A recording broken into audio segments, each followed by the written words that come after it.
Good afternoon, and thank you for joining us today to learn more about the Florida Rural Infrastructure Fund, also known as RIF. I'm Kristen Beshears, Manager for the RIF Grant Program within the Bureau of Small Cities and Rural Communities at Florida Commerce. Right now, funding in the amount of $22 million is available for projects that encourage job creation, capital investment, and the strengthening and diversification of Florida's rural economies. Consider applying for funding to support high-quality projects that add value for job creation and related prospects for opportunities for business growth. Thank you all again for taking the time to join us today.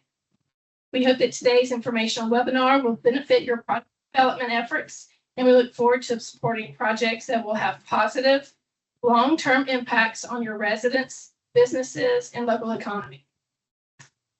The webinar is recorded and will be made available to the web page within 2 business days. Today, our presentation will begin with an overview of the RIF program and the fiscal year 25-26 RIF appropriations. We'll then talk about the details of the RIF program and application process, such as the grant categories, program application review factors, fiscal year 25-26 application cycle information, and application development tips. Lastly, we will introduce our new application portal. We'll save questions and answers until the end of the presentation. However, please feel free to submit your questions in the chat feature at any time during the presentation.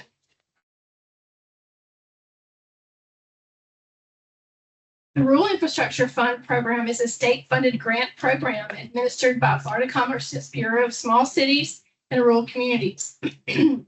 The RIF program is one of Florida Commerce's economic development, workforce, and business development tools that provides funding assistance for the planning, preparing, and financing of infrastructure projects in rural communities, which will encourage job creation, capital investment, and strengthening of rural economies. It is intended to facilitate access to rural communities of other state and federal infrastructure funding programs, such as those listed on the slide. This program is governed by Section 288.0655 Florida statutes.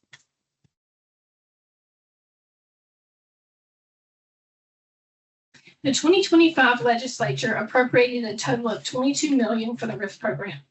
There are $17 million available in the RIF statewide funding. Eligible applicants include units of local government within an area designated as a rural area of opportunity, also known as a RAO, or a rural county or community, as defined by Section 288.0656 Florida statutes. A list of eligible local governments is included in the 25-26 RIF program guidelines. There is $5 million available in the Florida Panhandle specific appropriation. Eligible counties include Calhoun, Gadsden, Holmes, Jackson, Liberty, and Washington, and all municipalities within respective county boundaries. There are 3 grant categories under which an entity can apply for funding. The first is the Total Project Participation Grant, which is for infrastructure construction projects. These awards are intended to facilitate and maximize use of state, federal, local, and private resources. The maximum amount of award is 75% of the total infrastructure project costs for projects located in a rural community, or 100% of the total infrastructure projects costs for projects located in a rural community within a fiscally constrained county or a RAO. If the project application is subject to the 75% maximum award amount, the other project funding sources must be identified in the application and secured prior to executing the RIF grant agreement. The application should clearly demonstrate the need of the infrastructure project in attracting job creation and capital investment. While a participating party or job creator is no longer required, projects that include a participating party should provide participating party documentation to strengthen the application. If there is no participating party, the strongest applications will provide other documentation that ties the infrastructure project to specific job creation and capital investment. Some examples might be a local or regional economic development plan that identifies specific infrastructure needs for attracting particular industries, or documentation from local or regional economic development professionals of failed businesses or industries, recruitment based on lack of proper infrastructure. Eligible uses of funds under the total project participation category include improvements to public infrastructure or industrial or commercial sites, and improvements to inadequate infrastructure that has resulted in regulatory action. Authorized infrastructure may include the following public-private partnership facilities: stormwater systems, telecommunications facilities, excluding broadband, roads or other remedies to transportation impediments, nature-based tourism facilities, and other fiscal requirements to facilitate economic development activities in the community. The next grant category is project planning and preparation grants. This category is appropriate for planning projects that do not include construction activities. The maximum award amount is $300,000 with no match requirements. Funds awarded under the project planning and preparation grant category may be used for infrastructure, feasibility studies, design and engineering activities, or other infrastructure planning and preparation activities. Grants awarded under this category may be used in conjunction with total participation grants. The third grant category is the pre-clearance review grants. These grants enable rural communities to access the resources available under the expedited permitting pre-clearance review process outlined in section 403.973, subsection 17, Florida statutes. As shown in the table provided, projects located outside Arroyo may be awarded up to $75,000 with a 50% local match requirement. Projects located within Arroyo or within a catalyst site, as defined in section 288.0656, Florida statutes, may be awarded up to $300,000 with no match requirement. Funds awarded under this category may be used for surveys, feasibility studies, and other activities related to the identification and pre-clearance review of land that is suitable for pre-clearance review.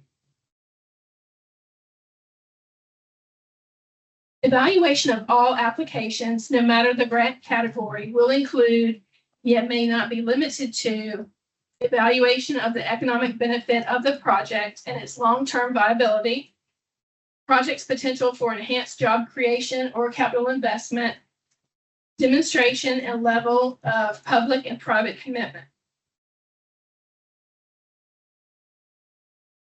The application cycle opened on Monday, July 21st, 2025, and will close Friday, September 5th, 2025. Applications may be submitted electronically through the portal or mailed to Florida Commerce. Both mailed and electronic applications must be received by 5 p.m. Eastern Time on Friday, September 5th, 2025.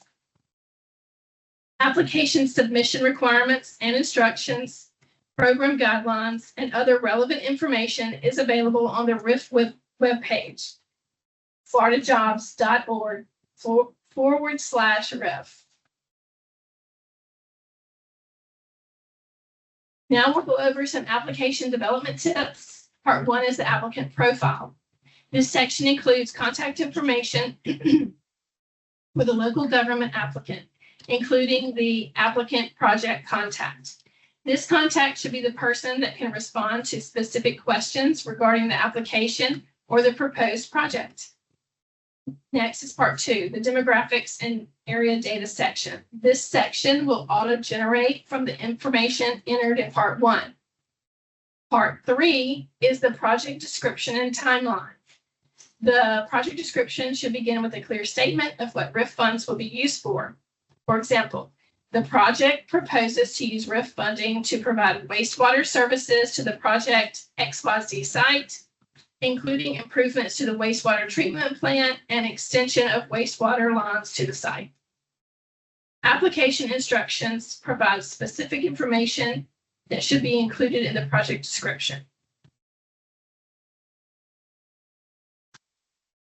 Part 4 is the economic narrative. This section should provide concise yet comprehensive information that will demonstrate the economic benefit and long-term viability of the project. Applicants should focus on demonstrating and documenting the need for the infrastructure and attracting business or industry that will create jobs and increase capital investment. Part 5 is the project budget. For this section, be sure to include the total infrastructure project costs, not just the portions requested to be funded with RIF. Double check the math and provide clear description of how project costs were estimated. Part 6 is sources and uses of non-RIF funds. List the sources of all funds for all costs listed in the other funding source column of the project budget. Part 7 is the participating party information section.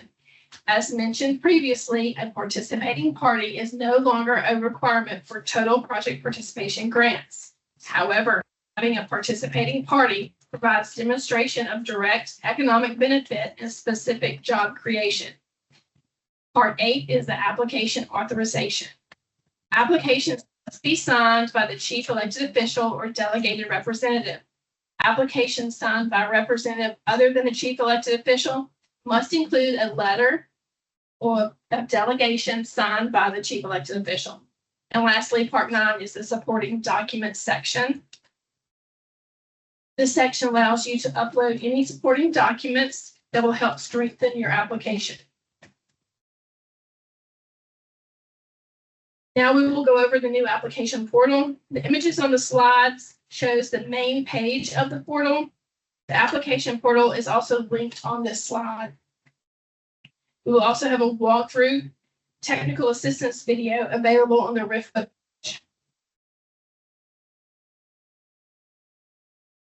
New users or applicants must create an account to begin a RIF application. System users will need to provide the following information for registration: their local government information, including name, phone, email, FEIN number, and address. The application preparer or system user information: name, work phone, email, title, and address. Please note the system email in this section will be your username for logging into the RIF system.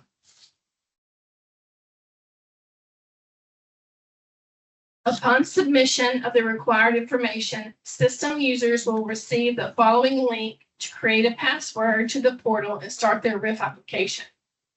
Please note, to ensure parties with multiple Salesforce logins do not face issues, .RIF is appended to the end of their email address provided to denote for the small city system. As the screenshot shows on the slide, this user would use cstestys@gmail.com.rif to ensure proper login. If you are a returning user or created a password and have an account, the login button goes away and is replaced by the returning user button. You can now select returning user, click here to go to the application landing page.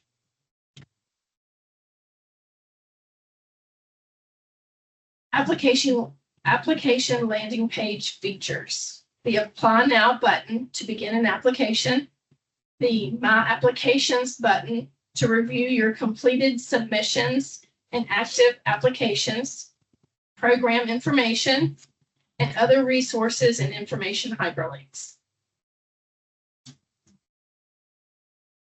This concludes our presentation. If you have any questions, please type them in the chat feature. We'll now take a minute to allow you to submit any questions and gather any that were submitted during the presentation. We'll be back in just a moment.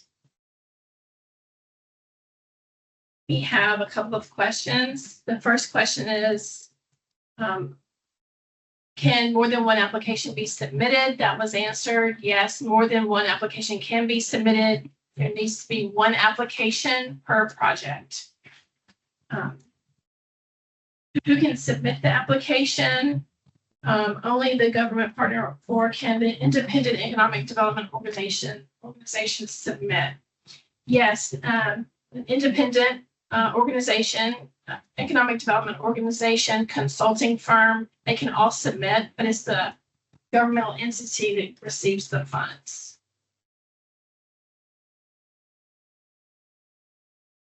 Can this grant be used for water and sewer projects?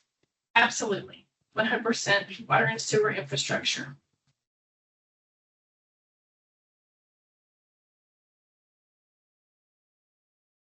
Historically, when are the first awards made? The last two cycles, the awards were made in around December. This year's cycle is opened a little bit earlier than the past 2 years. So anytime between September 5th and probably December, we just don't have a specific date for that. Can design and engineering be included in a total project participation grant request? Yes, it can. Okay. When will the recording and slides be available? Within 2 business days. It will be on the RIF website. Would the RIF consider mobile infrastructure under the same guidelines as a brick and mortar? That has not been the case. We probably need to discuss that a little further. So if you want to reach out, we can set up a Teams meeting next week to discuss that question. And any other project-specific questions that you have, please reach out to us and we can set up a meeting to discuss all the details further. Yes. This concludes our presentation. If you have any other questions, please do not hesitate to reach out to us. Thank you for participating in the RIF application webinar. Just a reminder that this is recorded and will be available on the RIF webpage within 2 business days. If you have any further questions and would like to discuss specific project ideas, you may contact us at the information listed on this slide. Thank you again for your participation.